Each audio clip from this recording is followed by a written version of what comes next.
Huyệt huyền trung. Huyệt huyền trung cũng được gọi với những cái tên khác như tuyệt cốt, tủy hội, vân vân. Huyệt huyền trung là huyệt thứ 39 nằm trên kinh Túc Thiếu Dương Đẩm. Ký hiệu GB39. Vị trí huyệt huyền trung. Huyệt huyền trung nằm ở mặt ngoài cẳng chân, cách đỉnh mắt cá chân 3 thốn. Cách lấy huyệt huyền trung. Xin bạn lưu ý, huyệt huyền trung là một huyệt rất đặc biệt, vì đã từ lâu nó đã được xác định vị trí theo ít nhất là 2 cách khác nhau, với những quan điểm hoàn toàn khác nhau. Để tiện cho quý bạn có thêm các thông tin đa chiều về huyệt huyền trung, tiện cho việc tham khảo, thực hành, đối chiếu và cùng bàn luận, tôi xin nêu ra ở đây cả hai quan điểm này. Cả hai quan điểm này đã và hiện tại cũng đang được lưu hành trên các nguồn tài liệu khác nhau trong các trường đại học, các viện nghiên cứu và trên các tạp chí khoa học lớn hàng đầu trên thế giới.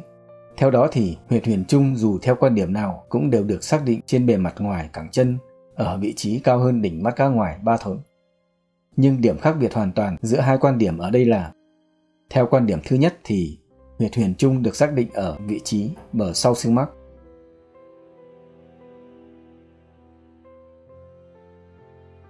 Trong khi đó, theo quan điểm thứ hai thì ngược lại, huyệt huyền trung được xác định ở vị trí trước bờ xương mắt.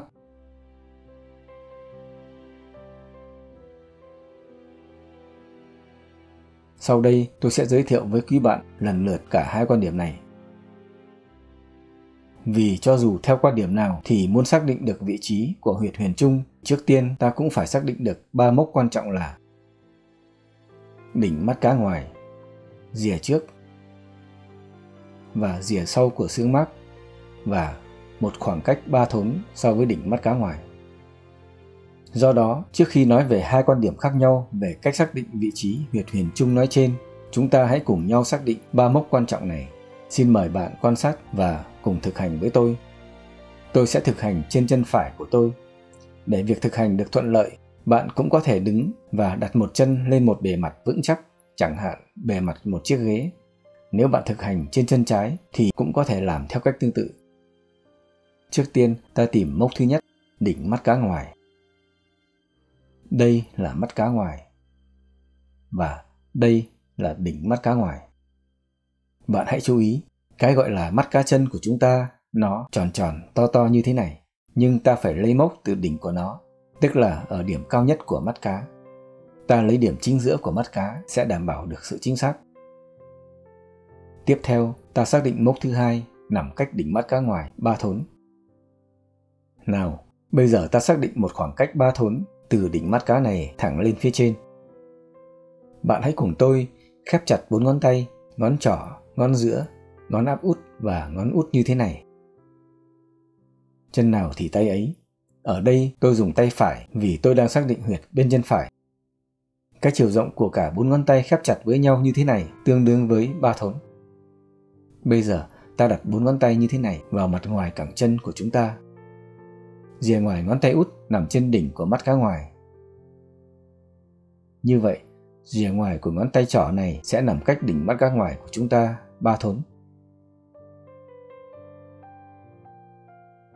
Và mốc thứ ba bây giờ ta phải xác định là rìa trước và rìa sau của xương mắt.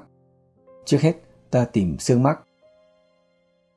Như trong nhiều video trước tôi đã nói rõ, cẳng chân của chúng ta có xương chày và xương mắt. Xương chày thì to và có rìa trước sát với rìa trước cẳng chân như thế này. Bạn có thể dễ dàng sờ thấy rìa trước xương chày ngay phía trước ống cẳng chân như thế này. Trong khi đó thì xương mắt rất nhỏ và mảnh, nằm nép bên cạnh xương chày.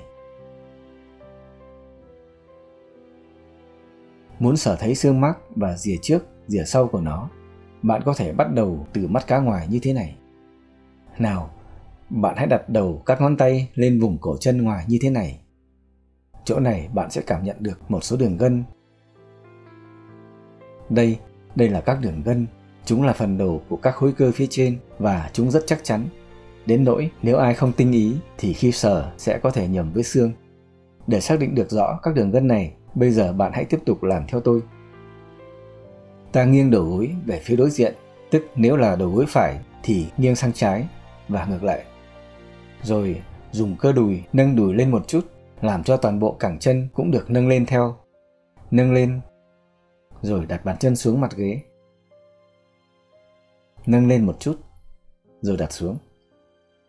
Nào, trong khi ta cử động, dùng cơ đùi nâng bàn chân lên và đặt bàn chân xuống nhẹ nhàng như vậy, bạn sẽ cảm nhận được sự vận động của các đường gân dưới các ngón tay của bạn. Điều đó cũng có nghĩa là bạn sẽ đồng thời cảm nhận được một mặt xương cứng chắc nằm ở phía dưới hoặc ở bên cạnh các đường gân này. Mặt xương này hoàn toàn bất động khi ta cử động như trên, cho dù các đường gân có cử động căng lên hay chủng xuống. Đó chính là xương mác ta cần tìm.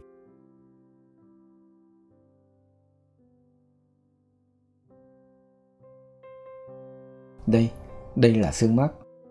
Trong khi đó thì nằm sát phía sau của nó chính là các đường gân mà trong giải phẫu có tên là gân cơ mác dài nằm ở phía ngoài và gân cơ mác ngắn phía trong. Đây là các gân cơ mác, dù là gân dài hay gân ngắn thì chúng cũng nằm ở đây, nằm sát phía sau của xương mác như thế này.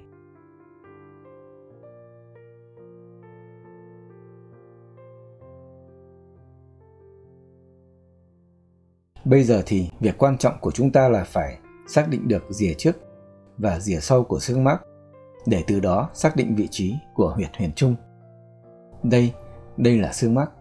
Nào, bạn hãy đặt ngón trỏ, nhấn mạnh và miết từ phía mắt cá ngược lên phía trên như thế này. Chúng ta đang miết ngón tay trên bề mặt xương mác. Vậy, đâu là rìa trước và đâu là rìa sau của xương mác? Rất đơn giản. Nào, khi ngón trỏ của chúng ta nằm ở vị trí cách đỉnh mắt cá trong 3 thốn như thế này, ta ấn mạnh đầu ngón tay vào xương và trượt nó về phía trước một chút. Bạn sẽ cảm nhận được rìa trước của xương mác. Đây chính là rìa trước của xương mác. Và ngược lại, nếu ta trượt đầu ngón tay về phía sau, đó chính là rìa sau của xương mác. Đây là rìa sau của xương mác. Còn đây thì là các gân cơ mác. Chúng động đậy khi ta cử động chân như lúc nãy ta thực hành. Đây là rìa sau xương mác. Còn đây là rìa trước xương mác. Và bây giờ, chúng ta cùng nhau quay lại với các quan điểm khác nhau về vị trí huyệt huyền trung. Quan điểm thứ nhất, huyệt huyền trung được xác định trên bờ sau xương mác.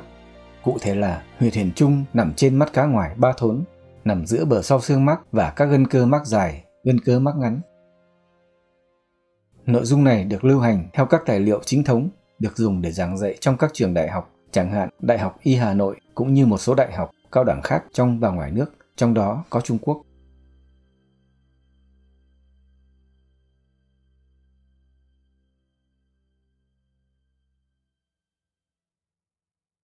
Quan điểm thứ hai, huyệt huyền trung được xác định trên bờ trước xương mác. Quan điểm này cũng được lưu hành theo các tài liệu chính thống trong nhiều đại học cao đẳng của nhiều nước trên thế giới, trong đó cũng có Trung Quốc, và các tổ chức y tế lớn mà trong đó điển hình là Tổ chức Y tế Thế giới.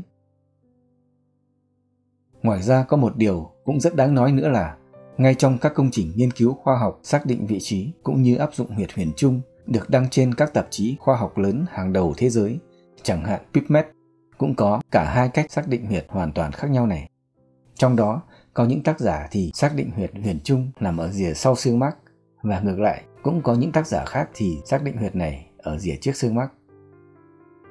Do vậy, trong khuôn khổ video này, tôi tạm đưa ra những thông tin như vậy để quý bạn tham khảo. Đồng thời, nếu có điều kiện, xin bạn cũng tiếp tục tìm hiểu thêm về huyệt này. Nếu bạn có ý kiến gì, xin bạn viết lời bình luận. Tôi xin tiếp thu và tiếp tục nghiên cứu, học hỏi thêm. Trong thời gian tới, tùy vào nhu cầu thảo luận và mức độ tương tác của quý bạn, tôi sẽ có thể làm những video mới để nói sâu hơn về huyệt huyền trung cùng với những ý kiến và góc nhìn cá nhân của riêng mình, cũng như ý kiến cá nhân của những người khác. Về tác dụng điều trị bệnh tật và các thủ thuật áp dụng huyệt, phối hợp huyệt huyền trung với những huyệt khác đối với từng chứng bệnh cụ thể, thì cũng giống như các huyệt khác là rất đa dạng và linh hoạt. Những nội dung này cũng sẽ được nói rõ và cập nhật thường xuyên trong website cũng như các kênh khác nhau của VKudo. Một số đường link liên quan tôi sẽ để ở trong phần miêu tả video, mời bạn tham khảo thêm. Chúc bạn mạnh khỏe. Cảm ơn bạn. Tạm biệt và hẹn gặp lại.